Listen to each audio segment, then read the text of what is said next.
رومی فرماتے ہیں کہ اسی طرح سے جو بندہ ہے، جو انسان ہے، اسے بھی چاہیے کہ اللہ رب العزت کی طرف سے جو بھی ابتلاء آئے، جو بھی آزمائش آئے، جو بھی امتحان آئے، جو بھی مشکل آئے، اس کو وہ برابر سمجھے کہ نعمت آئی ہے تو وہ بھی برابر ہے، مشکل آئی ہے تو وہ بھی برابر ہے۔ میرے سامنے جو ذات مد نظر ہے وہ اللہ رب العزت کی ذات ہے۔ آپ فرماتے ہیں چیز تعظیم خدا افراشتن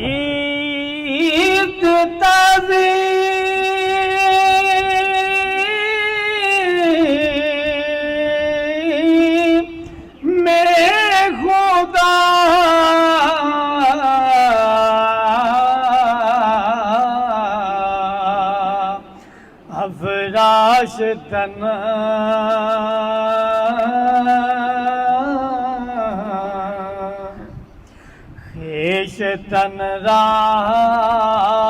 خارو خاکی داشتن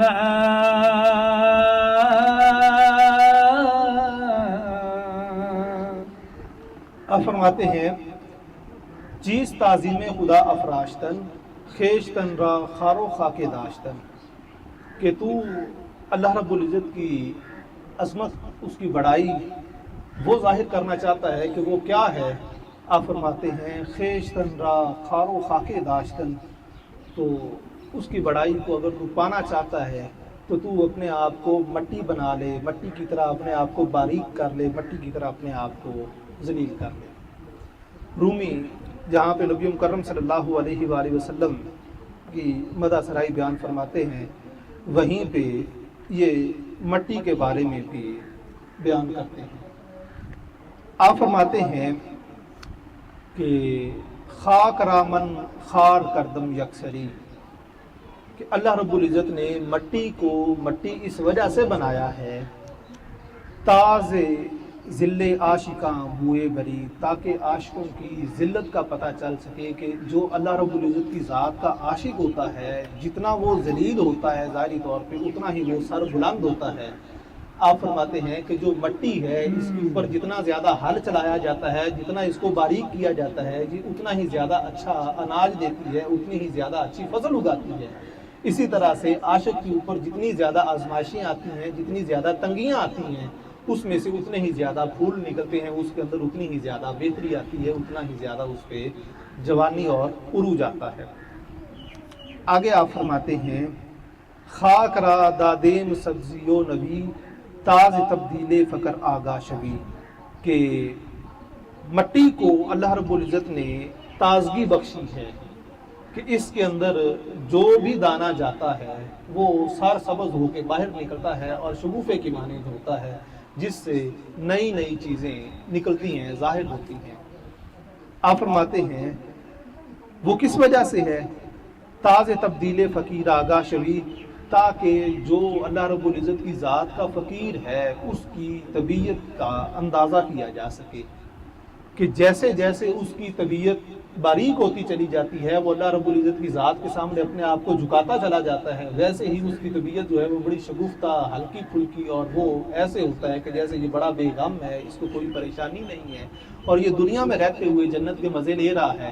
آپ فرماتے ہیں کہ یہ اس وجہ سے ہے کہ اس سے جو فقیر کی طبیعت ہے وہ ظاہر ہو رہی ہے کہ جیسے مٹی تر و تازہ ہے، شگفتگی والی ہے، اسی طرح سے جو اللہ رب العزت کی ذات کا عاشق ہے، جو اس کی ذات کا فقیر ہے، جو صرف اس پہ بھروسہ کرنے والا ہے، اس کی طبیعت جو ہے وہ بھی بڑی شگفتگی والی، تر و تازہ ہوتی ہے اور وہ کبھی اس کو تم پریشان نہیں دیکھو گے۔ آگے آپ پھر مثال دیتے ہیں۔ آپ فرماتے ہیں بات گویند این جبال راسیات، تو یہ مجھ سے پوچھنا چاہتا ہے کہ اللہ تعالیٰ نے پہاڑ کیوں بنائے ہیں اور یہ کیوں ظاہر کیے ہیں؟ آپ فرماتے ہیں کہ پہاڑ اللہ تعالیٰ نے اس وجہ سے ظاہر کیے ہیں وصف حال عاشقاں اندر سے بات، تاکہ عاشقوں کی جو حالت ہے ان کی ثابت قدمی کو ظاہر کیا جائے، کہ جس طرح سے پہاڑ اپنی جگہ سے نہیں ہلتا، عاشق جو ہے وہ جہاں پہ کھڑا ہو جاتا ہے وہاں سے وہ قدم آگے نہیں اٹھاتا جب تک کہ اسے اللہ رب العزت کا حکم نہ آ جائے۔ اور حضرت ابراہیم علیہ السلام کو جو جو حکم اللہ رب العزت کی طرف سے فرمایا گیا انہوں نے اس کے ثابت قدمی کر کے دکھایا، کہ بیٹے کی قربانی کا حکم آیا تو انہوں نے بیٹے کی قربانی دی، اللہ تعالیٰ کی طرف سے حکم آیا کہ آگ میں کود جاؤ تو وہ آگ میں کود گئے۔ اللہ تعالیٰ کی طرف سے حکم آیا کہ تم اپنی بیوی کو اور بچے کو بے آب و گیا وادی میں چھوڑ کے چلے جاؤ، انہوں نے ان کو چھوڑ کے وہاں پہ جانا گوارا کیا۔ تو آپ فرماتے ہیں کہ یہ جو پہاڑ ہیں یہ اس وجہ سے ظاہر کیے ہیں کہ جو عاشق ہے، جو اللہ رب العزت کی ذات کا چاہنے والا ہے، اس کی ثابت قدمی کو ظاہر کیا جائے کہ جو وہ قدم اللہ کے لیے اٹھا لیتا ہے پھر اس سے وہ پیچھے نہیں ہٹتا۔ اللہ رب العزت نے قرآن کریم میں ارشاد فرمایا کہ وہ لوگ جو میری ذات کے اوپر بھروسہ کرتے ہیں اور اپنا تن من دھن سب کچھ وہ قربان کر دیتے ہیں، اللہ تعالیٰ نے ان کے لیے ارشاد فرمایا۔ اللہ تعالیٰ نے فرمایا بسم اللہ الرحمن الرحیم وَلَنَبْلُوَنَّكُمْ بِشَيْءٍ مِّنَ الْخَوْفِ وَالْجُوعِ وَنَقْصٍ مِّنَ الْأَمْوَالِ وَالْأَنفُسِ وَالثَّمَرَاتِ کہ ہم ضرور آزمائیں گے تمہیں کسی نہ کسی چیز کے ساتھ دنیا میں رہتے ہوئے۔ من الخوف وہ کوئی چیز خوف کے ساتھ ہے کہ کاروبار کا خوف ہے کہ اس میں گھاٹا آ جائے گا، یا یہ خوف ہے کہ میری چیز خراب ہو جائے گی، کسی بھی قسم کا خوف ہے، یہ میری طرف سے آزمائش ہے۔ والجوعی اور بھوک سے، کھانے میں تنگی کر کے کہ ایک وقت کا کھانا ہے دوسرے وقت کا کھانا میسر نہیں ہے، میری طرف سے آزمائش ہے، کھانا میں نے دینا ہے لیکن ظاہری طور پہ کوئی سبب نظر نہیں آ رہا۔ اللہ تعالیٰ نے فرمایا کہ یہ میری آزمائش ہے کہ تم شکر ادا کرتے ہو یا کہ ناشکری کرتے ہو۔ آگے فرمایا وَنَقْصٍ مِّنَ الْأَمْوَالِ وَالْأَنفُسِ وَالثَّمَرَاتِ کمی کے ساتھ ہم آزمائیں گے۔ وہ کمی کس میں کی جائے گی؟ مالوں میں۔ کاروبار کیا گھاٹا ہو گیا، یہ اللہ رب العزت کی طرف سے آزمائش ہے کہ نفع تو ساری زندگی حاصل کیا ہے لیکن ابھی نقصان ہوا ہے، تو یہ اللہ تعالیٰ کی طرف سے آزمائش ہے۔ آگے فرمایا والانفس اور جانوں میں کمی کر کے، اولاد ہوئی چھوٹی عمر میں وہ فوت ہو گئی، اللہ تعالیٰ کی طرف سے آزمائش ہے۔ جانور رکھے ہیں، بیماری آئی ہے اور وہ فوت ہو رہے ہیں، یہ بھی اللہ تعالیٰ کی طرف سے آزمائش ہے۔ آگے اللہ رب العزت نے فرمایا والثمرات اور پھلوں میں کمی کر کے کہ باغ لگایا، سارا سال باغ کا پھل پک کے تیار ہو گیا، جب اس کو توڑنے کا وقت قریب آیا، اللہ کا حکم آیا، شدید آندھی آئی، شدید اولے برسے، وہ سارے کا سارا پھل جو ہے وہ ضائع ہو گیا۔ اللہ تعالیٰ نے فرمایا کہ یہ میری طرف سے آزمائش ہے۔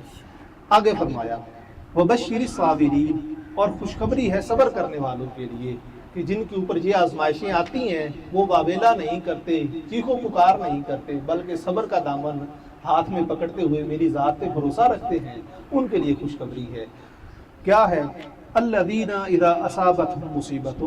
کہ جب انہیں کوئی مصیبت آن پہنچتی ہے وہ کیا کہتے ہیں؟ قالوا انا للہ وانا الیہ راجعون وہ کہتے ہیں کہ ہم اللہ ہی کے ہیں، اسی کی طرف لوٹ کے جانے والے ہیں، یہ مال بھی اسی کی طرف سے آیا تھا، اسی کی طرف لوٹ کے چلا گیا ہے، اس میں ہمارا کوئی عمل دخل نہیں ہے۔ ان کی طبیعت کے اوپر نہ مال کا آنا کوئی فرق ڈالتا ہے نہ مال کا جانا کوئی فرق ڈالتا ہے، کوئی بھی نعمت ان کے پاس آئے ان کے لیے برابر ہے، کیونکہ ان کی نظر اللہ رب العزت کی ذات کے اوپر ہوتی ہے۔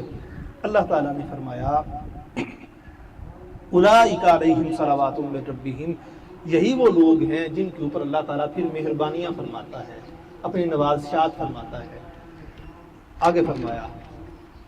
ورحمت اور اپنی رحمت فرماتا ہے، وَأُولَئِكَ هُمُ الْمُهْتَدُونَ یہی وہ لوگ ہیں جو سیدھے رستے پہ قائم ہیں۔ کہ آزمائش آنا، اللہ رب العزت کی طرف سے آزمائش کا آنا، یہ اس کی رحمت کی نشانی ہے، اس کی مہربانی کی نشانی ہے، اس کی طرف سے مغفرت کی نشانی ہے کہ وہ اپنے پیارے بندوں کو آزمائش میں ڈال کے آزماتا ہے۔ جتنی آزمائش سخت ہوتی ہے اتنا ہی اللہ رب العزت اس کے اوپر مہربانی بھی زیادہ فرماتا ہے۔ رومی فرماتے ہیں کہ اسی وجہ سے اگر تو اللہ رب العزت کی عظمت کو پہچاننا چاہتا ہے تو تیرے لیے ضروری ہے کہ اپنے آپ کو مٹی بنا لے۔ جس طرح سے مٹی جتنی زیادہ باریک ہوتی ہے اتنی ہی زیادہ زرخیز ہوتی ہے، اسی طرح سے تیرے اوپر جتنی آزمائشیں آ رہی ہیں تو اتنا زیادہ زرخیز ہوگا، جتنی زیادہ زرخیزی ہوگی اس میں جب بیج ڈالا جائے گا تو اتنا ہی اچھا پھل آئے گا۔ لہٰذا تیرے اوپر اللہ رب العزت جب مہربانی فرمائے گا تو پھر جو پھل تجھے میسر آئے گا وہ پھر بے مثل ہوگا، اس کی کوئی مثال نہیں ہوگی۔